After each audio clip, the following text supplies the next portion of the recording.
जय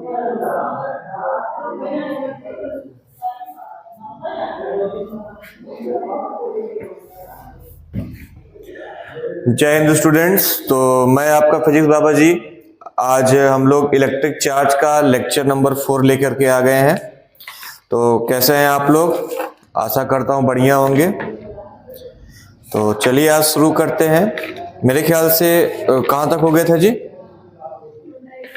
डाइपोल हो गया था ना। तो आज हम शुरू करेंगे इलेक्ट्रिक फील्ड ऑफ लाइन से। फिर हम लोग गॉस को पढ़ेंगे, फ्लक्स पढ़ेंगे और 2-3 डेरिवेशन वहां पर देखेंगे। मे बी अगर खींचेगा तो आज पूरा खींच के खत्म भी कर देने का प्रयास करूंगा मैं। और कुछ बच्चे मैसेज किए थे कि सर इसका क्वेश्चंस, तो चैप्टर खत्म होने के बाद मैं सारे क्वेश्चंस जो है, जितने टाइप्स के क्वेश्चन है, हर टाइप्स के एक आध क्वेश्चन, एक दो क्वेश्चन आपको करा करके आपको बेसिक टर्म बता दूंगा कि आप क्वेश्चन कैसे करेंगे। ठीक है, तो उसके लिए आपको टेंशन लेने की आवश्यकता नहीं है। इलेक्ट्रिक फील्ड ऑफ लाइंस, आज हमारा टॉपिक क्या है? Electric field of lines.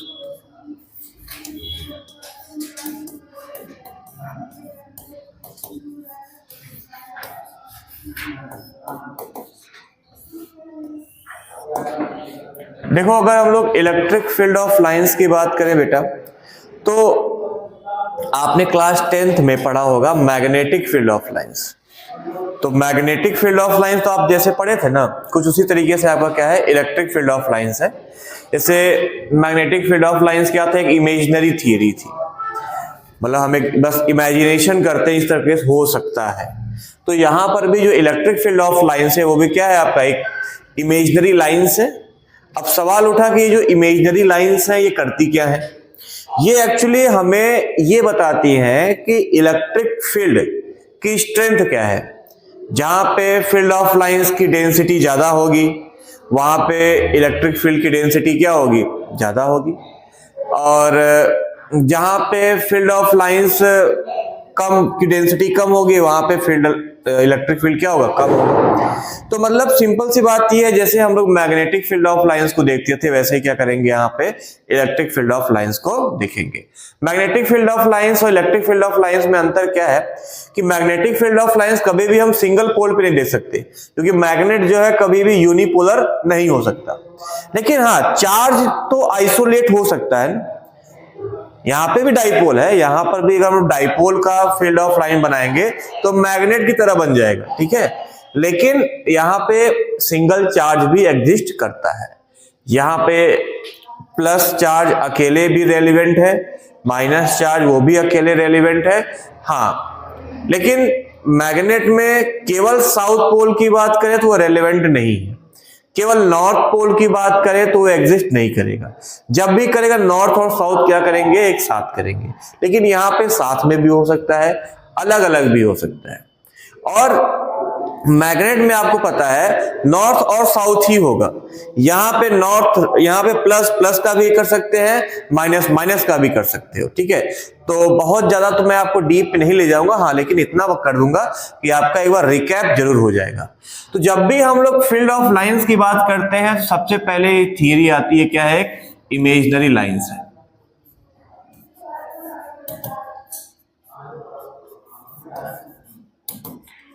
Represent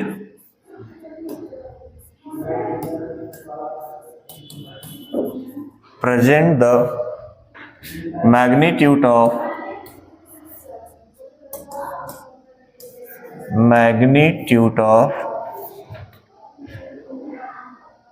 electric field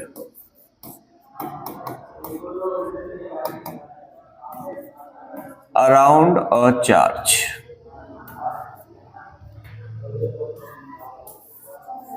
एक चार्ज के चारों तरफ कितनी इलेक्ट्रिक फील्ड बन रही है उसको हम लोग किससे रिप्रेजेंट करते हैं? एक इमेजिनरी लाइन से, जिसका नाम क्या है? Electric field of lines. तो सबसे पहले हम लोग आइसोलेटेड चार्ज के लिए देखेंगे। किसके लिए देखेंगे? For isolated charge. अब आइसोलेटेड चार्ज का मतलब क्या हो गया? जैसे प्लस चार्ज हो गया और क्या हो गया आपका? Minus charge. दोनों अलग अलग है। अगर मैं केवल प्लस चार्ज की बात करूं तो इसका जो फील्ड ऑफ लाइंस होगा पहली बार वो रेडियली होगा, मतलब सरफेस से परपेंडिकुलर होगा। रेडियली का मतलब क्या हो गया, सरफेस के हर एक पॉइंट से क्या होगा, परपेंडिकुलर होगा। दूसरी चीज आउटवर्ड होगा, क्या होगा, बाहर निकलने का प्रयास करेगा। मतलब हम बोल सकते हैं कि for isolated positive charge field of lines is radially outward. क्या होगा, रेडियली आउटवर्ड होगा। तो रेडियली आउटवर्ड का मतलब क्या,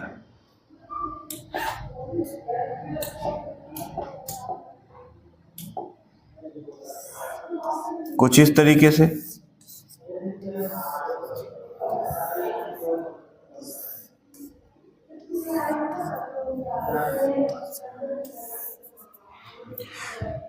अब ये जो रेडियली आउटवर्ड में आप देख रहे हो फील्ड ऑफ लाइंस जा रही है, ये सब कहां तक जाएंगे, इनफाइनाइट तक जाएंगे। ये सब कहां तक जाएंगे, ये सब ट्रेवल करते करते करते करते कहां पे टर्मिनेट होंगी, इनफाइनाइट पे टर्मिनेट होंगी।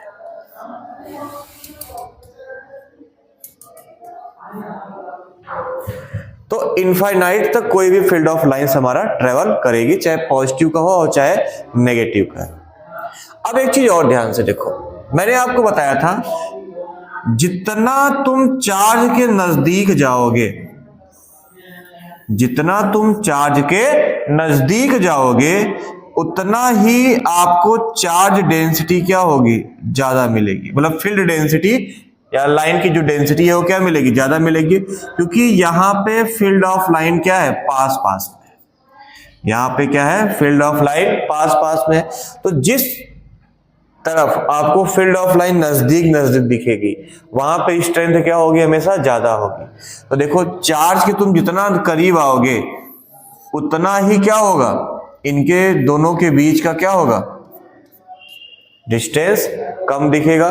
जितना ही दूर भागोगे, कहां भागोगे, चार्ज से दूर भागोगे, उतना ही दोनों लाइन के बीच की जो दूरी है वो क्या होगी, ज्यादा हो जाएगी। तो जितना ही आप चार्ज से दूर जाओगे इलेक्ट्रिक फील्ड क्या करेगी, डिक्रीज करेगी। क्या करेगी, और जितना ही आप चार्ज के तरफ आओगे इलेक्ट्रिक फील्ड क्या करेगी, इंक्रीज करेगी।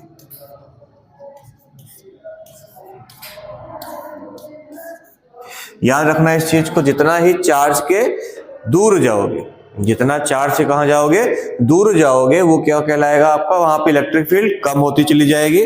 और जितना ही चार्ज के तरफ आओगे वैसे क्या होगा, इलेक्ट्रिक फील्ड बढ़ती चली जाएगी। इसका मतलब यह है कि हम चार्ज से दूर जा रहे हैं तो इसका मतलब है इलेक्ट्रिक फील्ड कम हो रही है। तो कहीं पे जाके तो जीरो होगी ना। अगर कोई चीज लगातार यूनिफॉर्मिटी में कम होती चली जा रही है तो एक समय आएगा वो जीरो हो जाएगी। तो ये जीरो कहां पे होगी, इनफाइनाइट पे। कहां पे जाकर के जीरो होगी, इनफाइनाइट पे, क्योंकि ये माना जाता है कि इलेक्ट्रिक फील्ड ऑफ लाइन जो है वो कहां पे टर्मिनेट होती है, इनफाइनाइट पे। तो टर्मिनेट्स एट इनफाइनाइट। अगर अब हम लोग निगेटिव चार्ज की बात कर ले, किसकी बात कर ले, नेगेटिव चार्ज की बात कर ले, तो नेगेटिव चार्ज में जो फील्ड ऑफ लाइन होती है वो भी रेडियली ही होती है, बट वो क्या होती है, इनवर्ड होती है। क्या होती है, इनवर्ड होती है। तो इनवर्ड का मतलब क्या, कुछ इस तरीके देख लीजिए।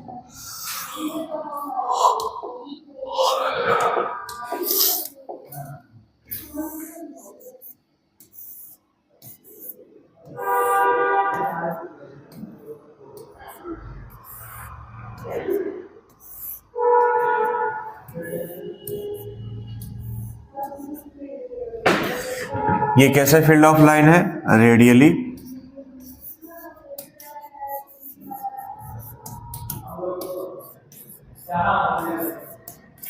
Radially inward.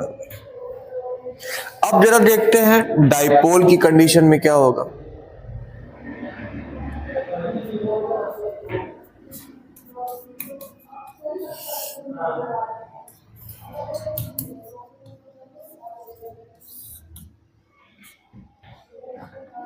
तो आपको पता है कि एक हमारे पास क्या होगा, प्लस चार्ज होगा, और एक हमारे पास क्या होगा, नेगेटिव चार्ज होगा, और इनके बीच में कुछ एक छोटी सी दूरी होगी। अब आपको पता है कि जो भी यहाँ पे फील्ड ऑफ लाइन सीधा जाने का प्रयास करेगी वो माइनस क्या करेगा, इसको खींच लेगा अपनी तरफ, क्या करेगा, खींच लेगा। तो यहाँ पे जो फील्ड ऑफ लाइन बनेगी वो कुछ इस तरीके से बनेगी, मतलब यहां से निकली और यहाँ पे गई। क्लियर है। अब दूसरी चीज यहां पर भी वही होगा, यहां से निकलेगी और यहाँ पे जाएगी।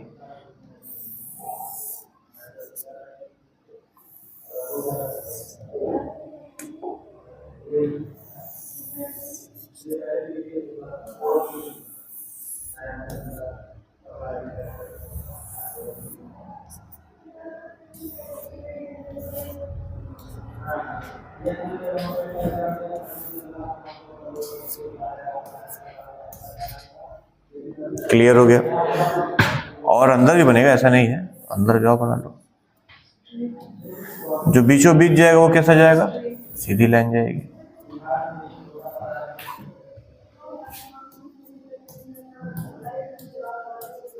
अब आप कहेंगे सर जी ये देखो मैग्नेटिक फील्ड ऑफ लाइन की तरह लग रही है ना, क्यों, क्योंकि यहाँ पे आपको पता है नॉर्थ पोल किस तरह बिहेव करता है, पॉजिटिव चार्ज की तरह करता है, और साउथ किस तरह बिहेव करता है, नेगेटिव चार्ज की तरह करता है। तो जब मैं डाइपोल की बात करूंगा तो मैग्नेटिक फील्ड ऑफ लाइन तो ऐसे ही बन जाएगी आपकी ना। अब एक काम कर लेते हैं, उसके लिए सेम चार्ज ले लेते हैं। क्या ले लेते हैं, सेम चार्ज अगर मैं ले लूं तो क्या होगा,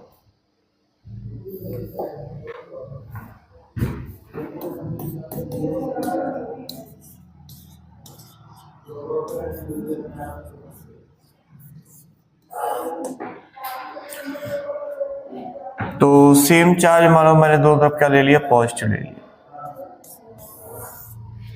ठीक है। अब क्या होगा कि जो फील्ड ऑफ लाइन इधर आने का प्रयास करेंगे वो अब ऐसे भागेंगे, दूर भागेंगे, इससे भी निकलेगी, इससे भी निकलेगी। तो क्या करेंगे, अब जो पास में आ जा रही थी इस तरीके से वो क्या जाएगी, इस तरीके से दूर निकल जाएगी।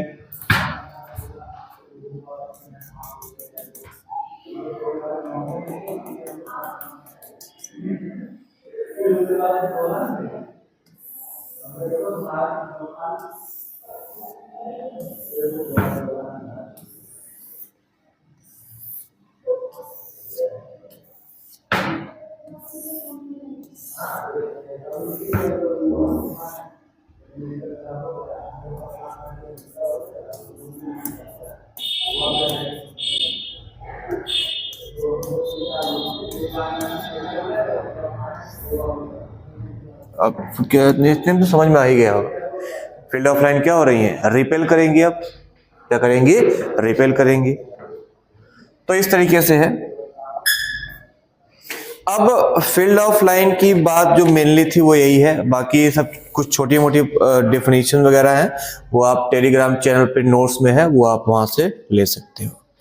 अब इसमें आता है सबसे अच्छा टॉपिक जो है मुझे लगता है वो है इलेक्ट्रिक फ्लक्स।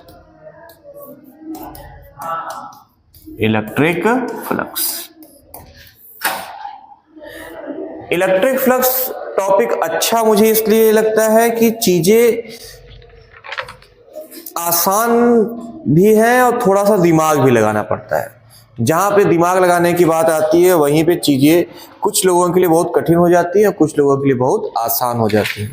जैसे जिनके पास दिमाग है उनके लिए आसान और जिनके पास दिमाग नहीं है उनके लिए कठिन हो जाती है। अभी आप खुद डिसाइड करिए कि आपके पास दिमाग है कि आपके पास दिमाग नहीं है। तो आइए चलते हैं, हम लोग पढ़ते हैं आज क्या, electric flux.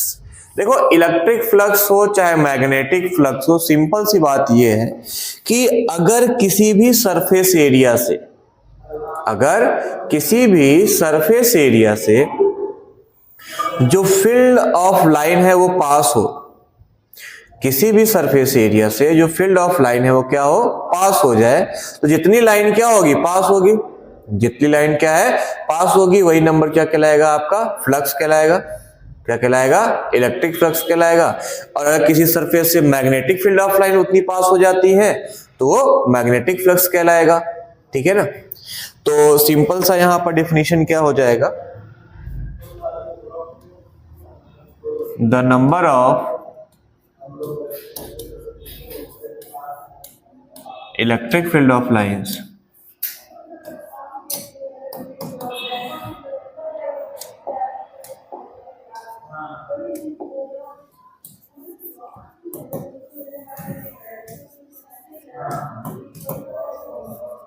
the number of electric field of line passing through any surface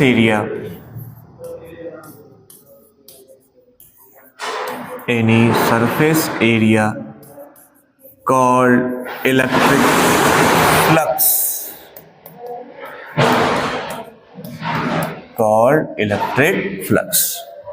अब इलेक्ट्रिक फ्लक्स में आपने पढ़ा होगा कि जो केवल परपेंडिकुलर जाती है वही मानी जाती है। तो चलो वो भी देख लेते हैं कि जो परपेंडिकुलर है वो मानी जाती है या जो पैरेलल है वो क्यों नहीं मानी जाती। और दूसरी चीज ये है कि अगर ना परपेंडिकुलर हो और ना पैरेलल हो, थोड़ी तिरछी गई हो, दोनों के बीच का हो, तब क्या कंडीशन होगा। तो यहाँ पे टोटल हमको मिलेंगे 3 कंडीशन। कितने कंडीशन मिलेंगे?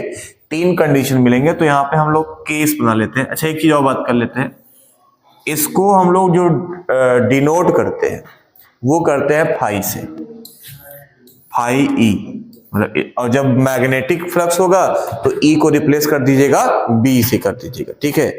और डिफाइन ये किया जाता है कि जो फाई आपका होता है ये होता है ई और ए का प्रोडक्ट। क्या होता है? ई और ए का प्रोडक्ट होता है। यहां पर जो ए है एरिया वेक्टर। क्या है? Area vector. और ई क्या है आपका? Electric field.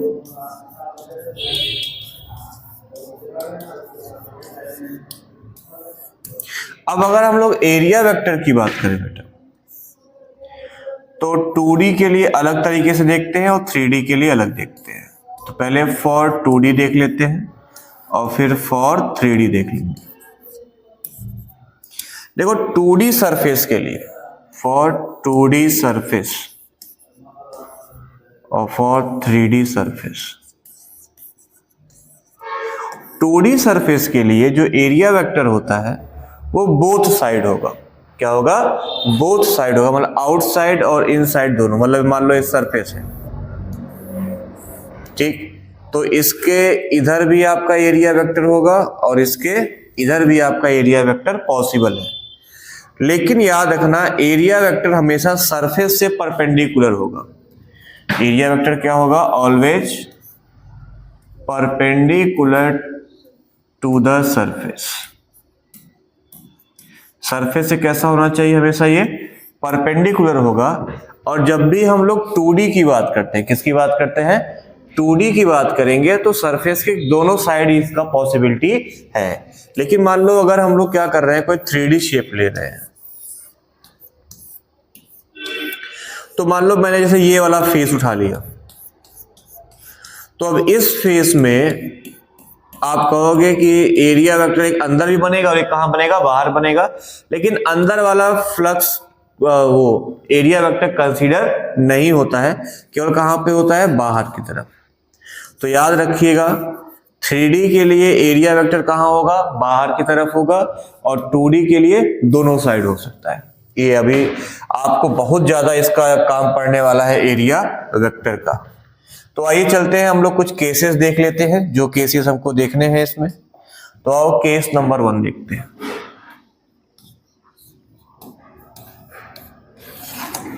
केस नंबर 1 हमसे बेटा ये कहता है कि अगर सरफेस परपेंडिकुलर हो इलेक्ट्रिक फील्ड के, क्या हो? सरफेस परपेंडिकुलर हो इलेक्ट्रिक फील्ड के। पहला केस क्या है? Surface is perpendicular to the electric field, to the electric field. तो जरा देखो, तो मान लो इलेक्ट्रिक फील्ड बनाओ।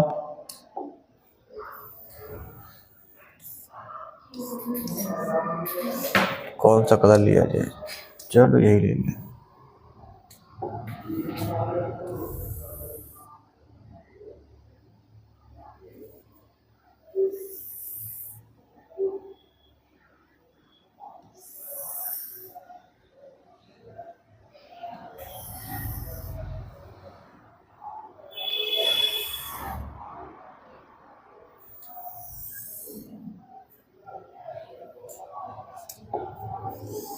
अब इसके परपेंडिकुलर क्या, कोई मान लो जैसे मैंने कोई पेज देना या मोबाइल दे देना, कुछ भी दो।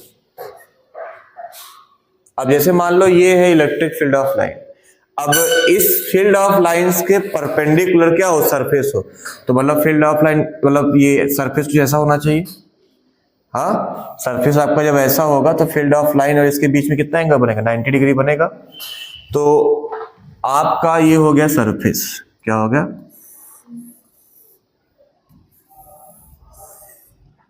ये क्या हो गया हमारा सरफेस, ऐसे खड़ा खड़ा गया हुआ है।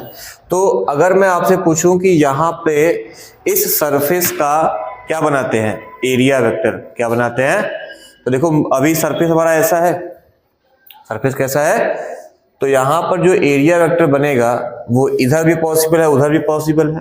तो क्या मैं इधर एक क्या कर सकता हूँ, अच्छा जब पॉसिबिलिटी इधर होती है, जब दोनों तरफ तो किधर ले, तो जिधर इलेक्ट्रिक फील्ड होगा हमेशा उधर लेंगे।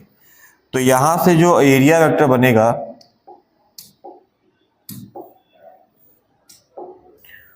वो क्या इधर बनेगा, ये, हाँ, तो ये तो आपका हो गया एरिया वेक्टर और ये आपका हो गया इलेक्ट्रिक फील्ड।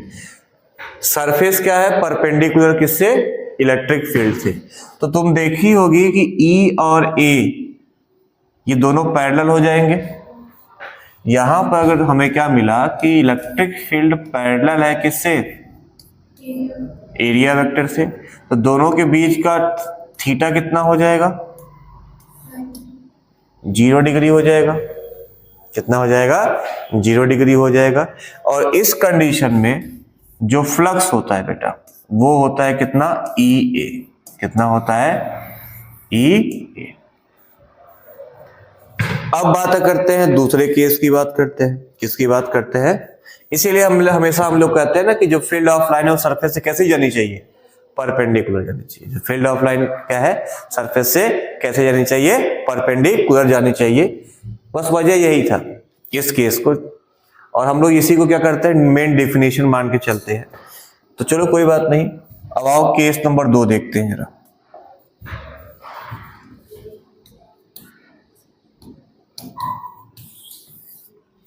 अब केस नंबर 2 में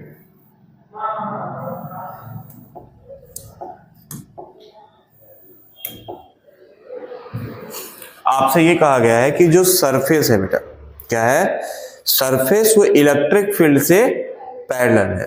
अब एक बार परपेंडिकुलर लिया तो पैरेलल लेंगे, तो सरफेस इज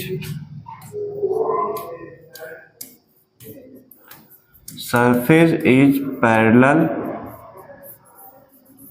टू द किसके, इलेक्ट्रिक फील्ड। अब इसका मतलब ये है कि मान लो अगर हमारा ये फील्ड ऑफ लाइन हो जाए,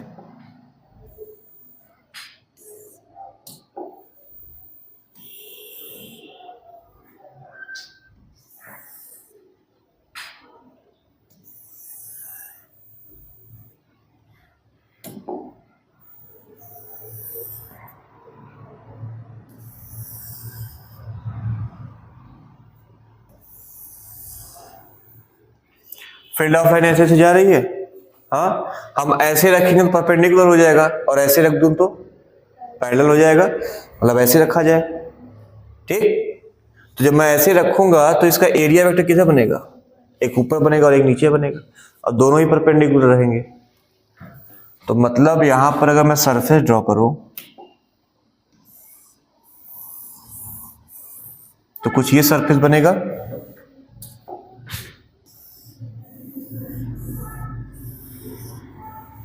तो इसका एरिया वेक्टर किधर होगा, ऊपर ले लो, कहीं भी ले सकते हो, और जहां से लोगे वहां पर क्या आएगा, परपेंडिकुलर ही तो आएगा। और ये क्या है, E है। तो यहां से हमें देखने को क्या मिलता है कि E और मतलब यहां से E और A आर परपेंडिकुलर, हाँ, are perpendicular to each other.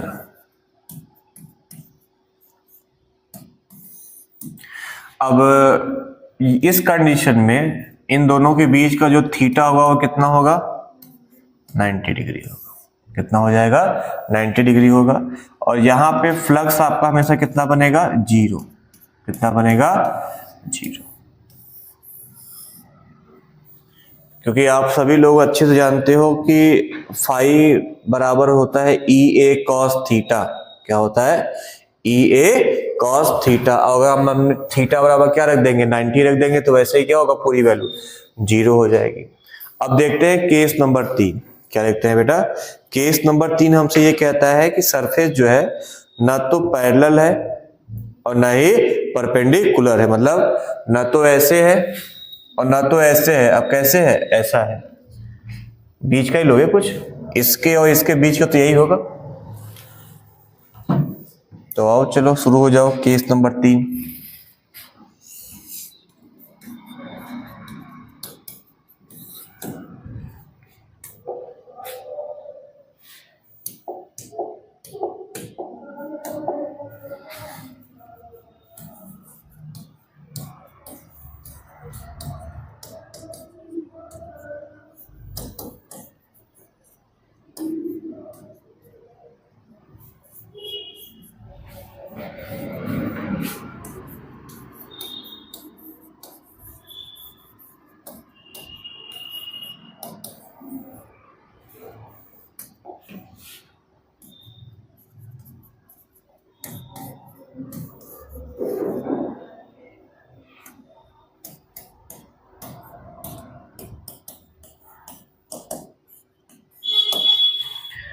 अब सरफेस जो है वो इलेक्ट्रिक फील्ड से ना ही परपेंडिकुलर है और ना ही क्या है, पैरेलल है। तो आओ शुरू हो जाओ, पहले फील्ड ऑफ लाइन बना लो।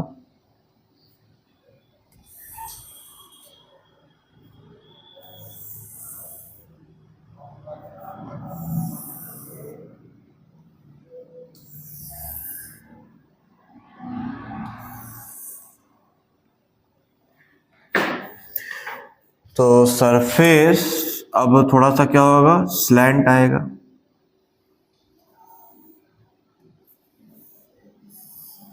कुछ इस तरीके से होगा सरफेस। हाँ, नहीं परपेंडिकुलर है और नहीं क्या है। तो इसका जो एरिया वेक्टर होगा वो भी कुछ ऐसा तिरछा मिर्छा जाएगा। हाँ, इसका एरिया वेक्टर भी कहा जाएगा, तिरछा ही जाएगा। अब ये हो गया ही। अब आपको पता है कि अगर ये स्लैंट है, तिरछा है, तो इसके क्या बनेंगे, कंपोनेंट बनेगा। क्या बनेगा, कंपोनेंट बनेगा। तो आपको पता है कि एक कंपोनेंट क्या बनेगा, साइन का बनेगा, और एक कंपोनेंट कॉस का बनेगा। तो क्या करना है, इसका टांग चीर दे। एक ये बन जाएगा और एक इधर बन जाएगा, या ऐसा ले लो।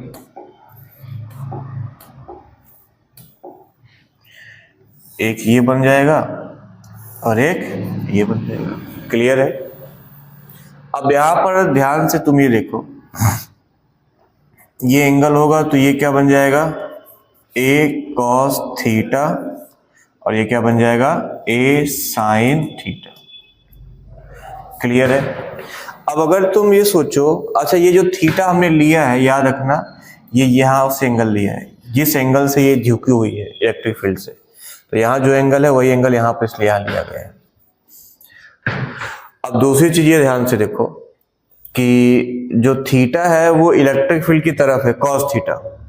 जो कॉस थीटा है वो किधर है बेटा, इलेक्ट्रिक फील्ड की तरफ है।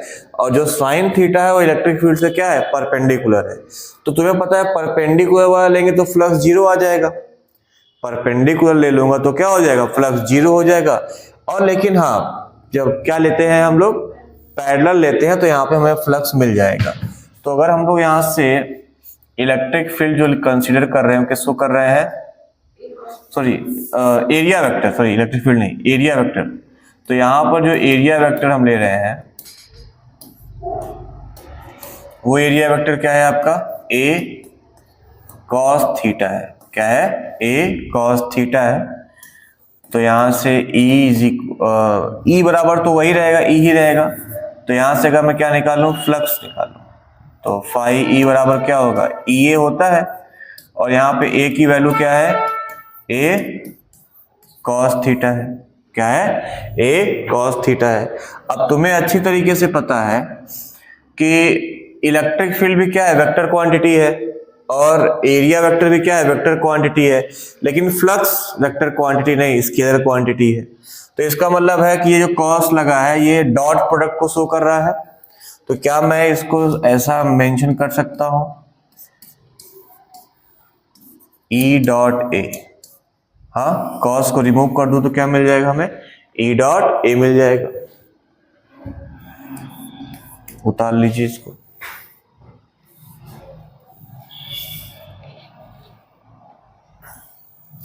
तो अब अगर हम लोग यहां से देखें तो यूनिट वगैरह भी तो मिल जाएगा हमको।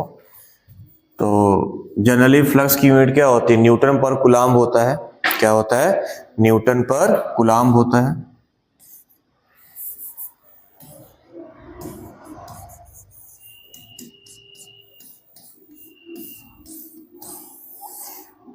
और इसका एक यूनिट आप लोग को पता होना चाहिए, सॉरी न्यूटन पर कूलाम्ब तो इलेक्ट्रिक फील्ड का होता है। तो ए का भी तो होगा ना, ए का मीटर स्क्वायर हो जाएगा, ए का क्या होगा, मीटर स्क्वायर होगा। तो न्यूटन पर कूलाम्ब इनटू मीटर स्क्वायर, तो क्या आ गया, न्यूटन मीटर स्क्वायर पर कूलाम्ब। अब इसको आप सीजीएस में भी लिख सकते हो। तो सीजीएस में न्यूटन का क्या हो जाएगा, डाइन, क्या हो जाएगा, मीटर का सेंटीमीटर, और कूलाम्ब का स्टेट कूलाम्ब। तो अगर मैं सीजीएस में मेंशन कर दूं तो ये क्या हो जाएगा, डाइन सेंटीमीटर स्क्वायर पर स्टेट कूलाम्ब।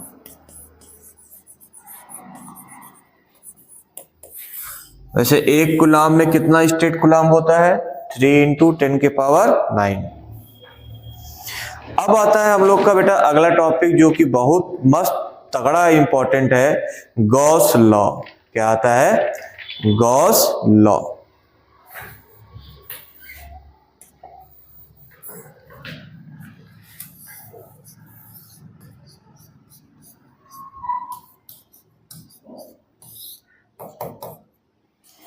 अब गॉस लॉ को अगर देखें तो गॉस लॉ ने एक सराउंडिंग के बारे में बात की है।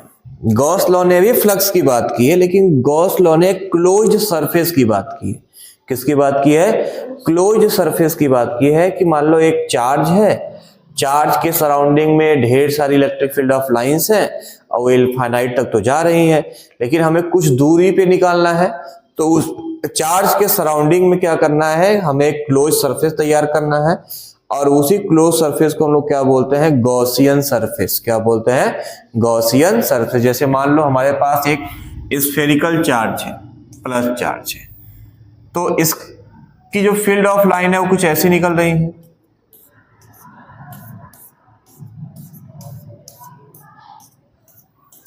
अब अगर मैं इसको मिलाऊं तो कुछ ऐसा बन जाएगा। तो ये क्या हुआ, इस चार्ज के बाहर एक क्लोज पाथ हुआ, तो ये क्लोज पाथ क्या कहलाएगा, उसका गॉसियन सरफेस कहलाएगा। क्या कहलाएगा, गॉसियन सरफेस कहलाएगा।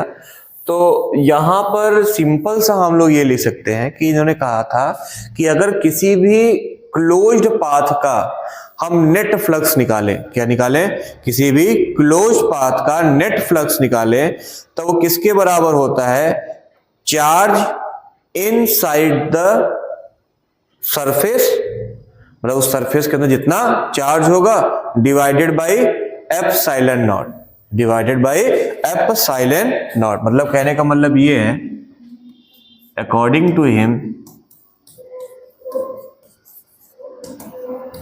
according to him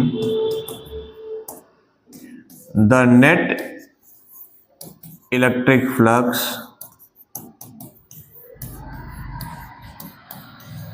of the closed surface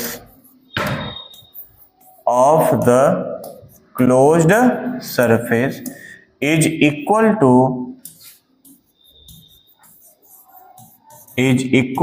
the amount of charge inside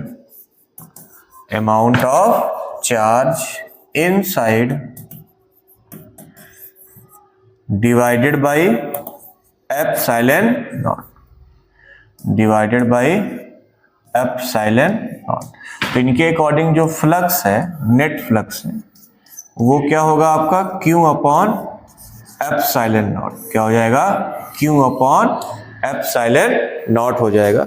आइए थोड़ा इसके बारे में कुछ डेरिवेशन करके देखा जाता है, कैसे क्या काम बनता है। अगर हम लोग इस डेरिवेशन क्या, मान लो किसी स्फीयर का या किसी स्फेरिकल चार्ज का हम फ्लक्स निकालते हैं Q बाई एप्सिलॉन नॉट, तो वो किसके बराबर आता है और देखते हैं। ठीक है, चला जाए, शुरू किया जाए। चलो, तो हमारी जो अगली हेडिंग है, हेडिंग क्या हम सीधा सीधा बोल सकते हैं, for a spherical charge, for a spherical charge.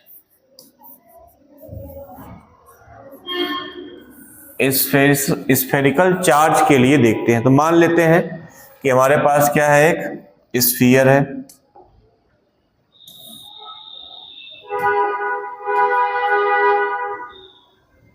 ये क्या हो गया, हमारे पास एक स्फीयर हो गया, ये क्या हो गया, स्फीयर का सेंटर हो गया, और इसके सरफेस पे क्या है, पूरा चार्ज फैला हुआ है।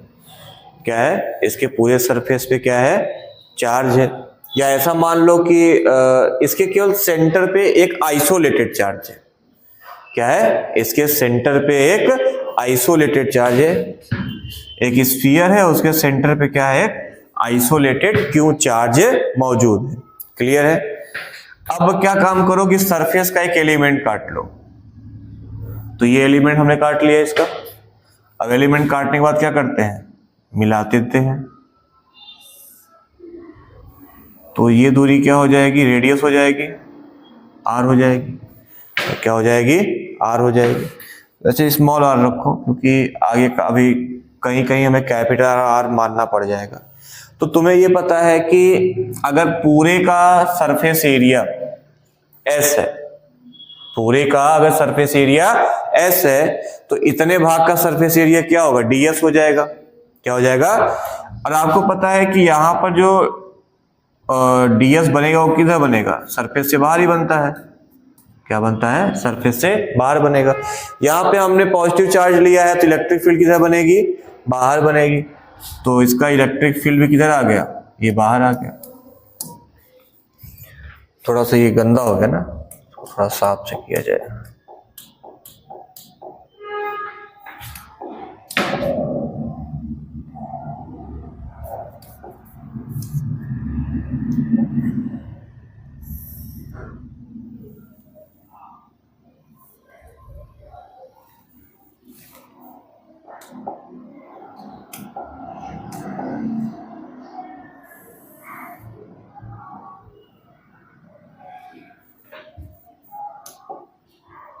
तो एक को बना लो ds और एक को बना लो इलेक्ट्रिक फील्ड, बन गया। अब अगर तुम्हें अच्छे से पता हो तो यहां पर हमें पता है कि हमें इस चार्ज की वजह से, आइसोलेटेड चार्ज की वजह से सरफेस पे इलेक्ट्रिक फील्ड मिल जाएगा। क्या होगा, K/Q/R²। तो अगर हम यहां पे इलेक्ट्रिक फील्ड निकालेंगे तो यहां पर सिंपल सा क्या आएगा, K/Q/R²।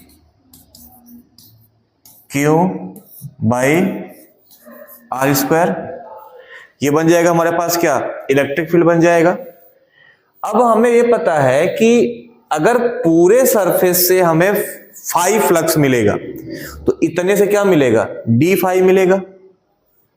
तो अगर हम लोग निकाल लें फ्लक्स ऑफ एलिमेंट, क्या निकाल लें, फ्लक्स ऑफ एलिमेंट निकाल लें,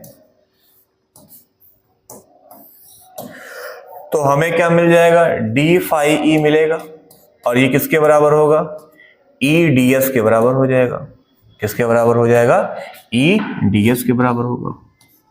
क्योंकि इलेक्ट्रिक फील्ड तो चाहे पूरे का लो और चाहे उतने का लो तो उतना ही रहेगा, क्योंकि वो तो एक ही चार्ज की वजह से बना है ना। तो हर एक पॉइंट पे इलेक्ट्रिक फील्ड तो वही रहेगा तुम्हारा। अब क्योंकि फ्लक्स कम था तो हमने देखा कि फ्लक्स कम क्यों है, क्योंकि एरिया कम हो गया। फ्लक्स कम क्यों है, क्योंकि उसका क्या हो गया, जो सरफेस एरिया है वो क्या हो गया, कम हो गया। तो यहाँ पे d∅ बराबर क्या आ गया, अब आपको पता है यहां पर डॉट लगा है, डॉट को हटाऊंगा तो ये क्या बन जाएगा बेटा, E D S cos theta बनेगा। हाँ, अब मुझे बताओ ये ई और डी एस के बीच का एंगल कितना है, 0 डिग्री, पैरेलल है दोनों। तो यहां पर जो थीटा है वो क्या है बेटा आपका 0 डिग्री है। क्यों? क्योंकि ई पैरेलल है किसके, डी एस के। तो यहां से डी फाई ई बराबर क्या बचेगा, ई डी एस बचेगा। अब हमें ई की वैल्यू तो पता है, हाँ हमें क्या है, ई की वैल्यू पता है। अब ई की वैल्यू अब तो सिंपल से पता है, ई की वैल्यू ले जाकर वहां रख देंगे और क्या कर देंगे उसका, हम इंटीग्रेशन कर देंगे। क्या कर देंगे, इंटीग्रेशन कर देंगे। तो आओ चलो शुरू हो जाओ। तो मैं यहां कर देता हूं, ठीक है। तो डी फाई ई इंटीग्रेट हो जाएगा और ये भी, क्योंकि यहां पर सर्कुलर पाथ है तो लाइन इंटीग्रल लगेगा। तो ई डी एस, और आपको पता है ई कहां जाएगा, बाहर चला जाएगा। अब ds बचा, अब ds को मैं इंटीग्रेट करूंगा तो पूरा सरफेस एरिया आ जाएगा। तो ये हो जाएगा फाई ई बराबर ई एस आएगा। हाँ, अब s का मतलब क्या होगा, इसका पूरा सरफेस एरिया तो कितना होता है, 4 पाई आर स्क्वायर होगा। कितना हो जाएगा, 4 पाई आर स्क्वायर हो जाएगा। तो यहां से फाई ई बराबर क्या हो जाएगा, ई 4 पाई आर स्क्वायर, इतना हो गया। अब क्या करो, ई की वैल्यू पुट कर दे। क्या कर देते हैं, ई की वैल्यू पुट कर दो तो देखो क्या मिल जाएगा। तो ई की वैल्यू कितना थे बेटा, 1/4 pi epsilon naught Q upon R square, और ये कितना है ऊपर 4 पाई आर स्क्वायर। 4 पाई से 4 पाई कट गया, आर स्क्वायर से आर स्क्वायर कट गया। अब बताओ फाई ई बराबर कितना है बेटा, क्यू बाई एप्सिलॉन नॉट आया। यही तो हमें प्रूव करना था ना, यही तो बताया ना उन्होंने। और ये इलेक्ट्रिक फील्ड किसका है, यहाँ पे तुम चाहो सी भी कर लो, तो मतलब क्लोज्ड पाथ का हो गया। किसका हो गया, क्लोज्ड पाथ का हो गया ना। हाँ, पाथ तो क्लोज है, कोई सरफेस लो, बात वही हुई, पाथ ट्रैजेक्टरी तो वही होगा ना। अब मैं अगर इसको और अच्छे से लिखने का प्रयास करूं तो मैं ऐसा लिख सकता हूं, फाई ई बराबर line integral E dot D S is equal to Q upon epsilon naught. तो फ्लक्स का जितना भी ब्यौरा है वो इतने में आ गया। फ्लक्स का जो पूरा ब्यौरा है वो क्या हो गया, इतने में आ गया। अब फ्लक्स की मदद से हम क्या कुछ डेरिवेशंस देखेंगे कि क्या फ्लक्स की मदद से वो फॉर्मूले आते हैं कि नहीं है। एक बड़ा अच्छा क्वेश्चन बनता है कि फ्लक्स की मदद से कूलॉम्स लॉ को प्रूव करो। क्या आता है, derive the Coulomb's law with the help of flux. और देखते हैं ये कैसे हो सकता है।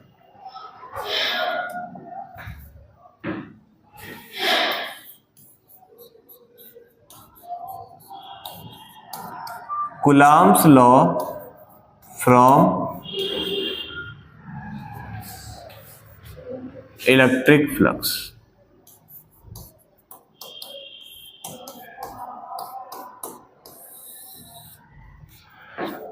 अब कुलाम्स लॉ के लिए तुम्हें पता है 2 चार्ज की आवश्यकता पड़ेगी।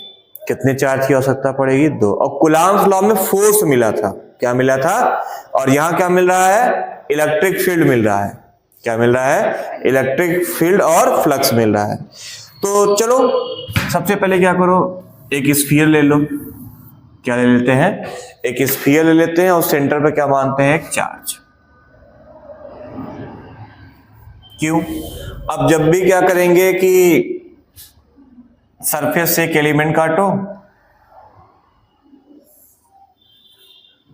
और ये दूरी कितनी हो जाएगी, आर हो जाएगी।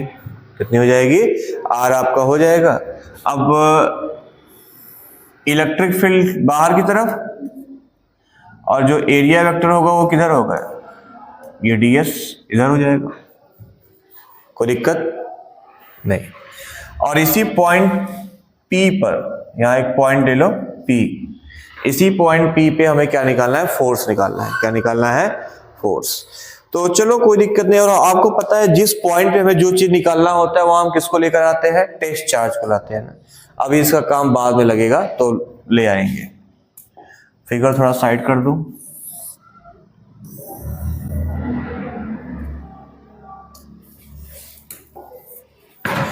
देखो यहां से तुम्हें यह पता है कि अगर हम क्लोज्ड पाथ का फ्लक्स निकालेंगे तो वो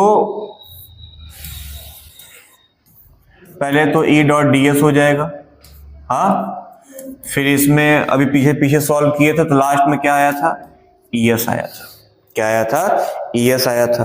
अब हमें यह भी पता है कि यहां पर S कितना है, 4 पाई r स्क्वायर है। तो मैं यहां पर और बराबर का क्या लिख सकता हूं, E 4 पाई r स्क्वायर। जैसे पिछले वाले में से वैसे ही हुआ। अब एक काम करो, हमें पता है कि फ्लक्स बराबर एक फॉर्मूला और होता है, Q अपॉन एप्सिलॉन नॉट होता है। अब इसको रिप्लेस करो तो आएगा Q upon epsilon naught is equal to E 4 pi r square. कुछ इतना आएगा, बोलो। अब यहां से E निकाल लो। अच्छा E पहले से नहीं, इसी में से सॉल्व करके क्या करो, E की वैल्यू निकाल लो। किसकी वैल्यू निकाल लो, E की वैल्यू निकालो। तो देखो E की वैल्यू क्या आएगी, ये पूरा कहां चला जाएगा, नीचे। तो यहां से E बराबर आ जाएगा Q upon epsilon not 4 pi r square. इतना आएगा, हाँ। चलो ये इक्वेशन 1 मान लो। कूलम्ब्स लॉ में हमें क्या मिलता है, फोर्स मिलता है। क्या मिलता है, फोर्स। और हमें पता है कि फोर्स बराबर एक फॉर्मूला क्या होता है, E Q नॉट होता है इलेक्ट्रिक फील्ड इंटेंसिटी से। तो मुझे ये बताओ, क्या अब मैं इलेक्ट्रिक फील्ड बराबर अगर रख दूं इसको, तो Q not upon 4 pi epsilon not r square हो सकता है ऐसा। देखो बस वही उठा कर रख दिया मैंने। अब मैं इसको तो ऐसे लिख सकता हूं ना, सुंदर लगने के लिए, 1 upon 4 pi epsilon not Q not upon r square. क्या अब ये कूलम्ब्स लॉ नहीं है, वहां Q1 Q2 होता था, यहाँ पे भी 2 चार्ज है ना, अलग अलग चार्ज। तो इस प्रकार से यहाँ पे हमारे पास इलेक्ट्रिक फ्लक्स की वजह से क्या आ गया, कूलम्ब्स लॉ आ गया। बेटा इसको याद रखना, बहुत इंपॉर्टेंट क्वेश्चन है बोर्ड के लिए। चलो आगे बढ़ते हैं। आगे देखो, अब हमारा क्या है, अगला टॉपिक है कि हम लोग इलेक्ट्रिक फील्ड निकालेंगे। किसी भी इस लंबे से तार ले ले, एक लंबा सा तार ले लेते हैं। अब वो तार कहां तक हो, इनफाइनाइट लंबा तार हो, और लेकिन चार्ज हो पूरा तार। तार क्या होना चाहिए, पूरी तरीके से चार्ज होनी चाहिए। तो निकालेंगे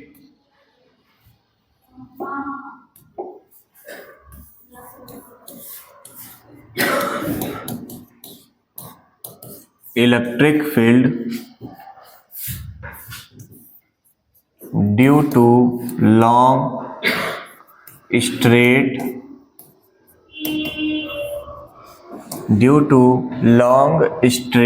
चार्ज्ड वायर। और कितना लंबा होना चाहिए ये लंबाई इसकी, इनफाइनाइट तक। कहां तक लेना पड़ेगा, इनफाइनाइट तक। तो सबसे पहले क्या करो, एक तार बना लो। ये हमने क्या बना दिया, एक तार। तार के ऊपर क्या है, ये चार्ज रहा।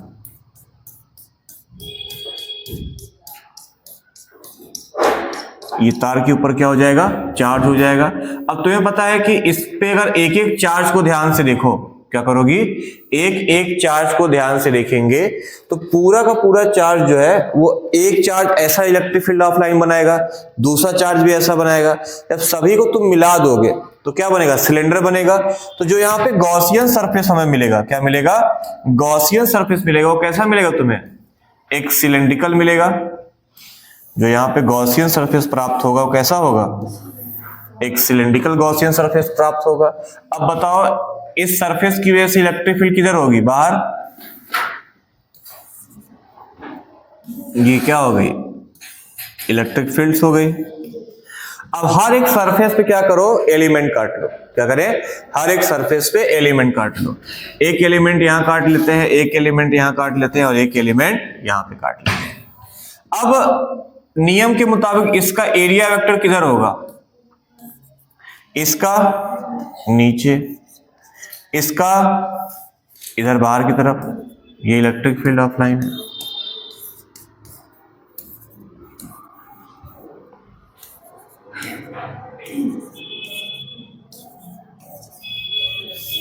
अब क्या करते हैं, तीनों सरफेस का फ्लक्स निकाल के जोड़ देते हैं। क्या करते हैं, तीनों सरफेस का फ्लक्स निकाल के जोड़ दिया जाता है।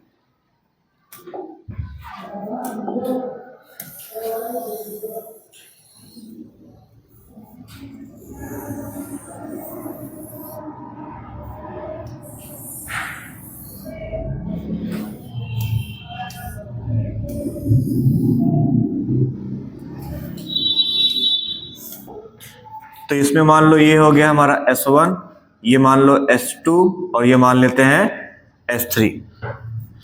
तो यहां पे जब हम लोग फॉर S1 निकालेंगे, क्या निकालेंगे, तो यहां पे जो phi c आएगा, मतलब क्लोज्ड पाथ का phi c आएगा, वो क्या आएगा, line integral E dot ds आता है।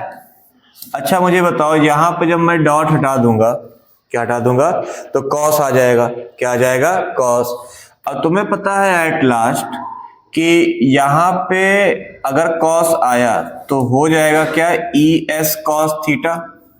क्या होगा, ई एस कॉस थीटा हो जाएगा। अब मुझे बताओ, सरफेस 1 के लिए ई और एस में कितना एंगल बन रहा है, 90 डिग्री बन रहा है। कितना बन रहा है, यहाँ पे जो थीटा की वैल्यू है कितना है, 90 डिग्री। और थीटा के लिए 90 डिग्री कितना होता है बेटा, वेल फ्लक्स 0 हो जाएगा। ऐसे अगर तुम ध्यान से देखो तो H2 के लिए निकाल ले। किसके लिए निकाल लेता हूं, H2 के लिए निकाल लो। तो जब H2 के लिए मैं निकालूंगा phi c E dot ds E s cos theta. तो यहां पे बताओ ds और E के बीच में कितना वैल्यू है एंगल का, थीटा 0 डिग्री, क्योंकि पैरेलल है। तो यहां से phi c कितना आ जाएगा, ES आ जाएगा। कितना आ जाएगा, ES आ जाएगा। अब ऐसे ही निकाल लो, किसके लिए, सरफेस नंबर 3 के लिए निकाल लो।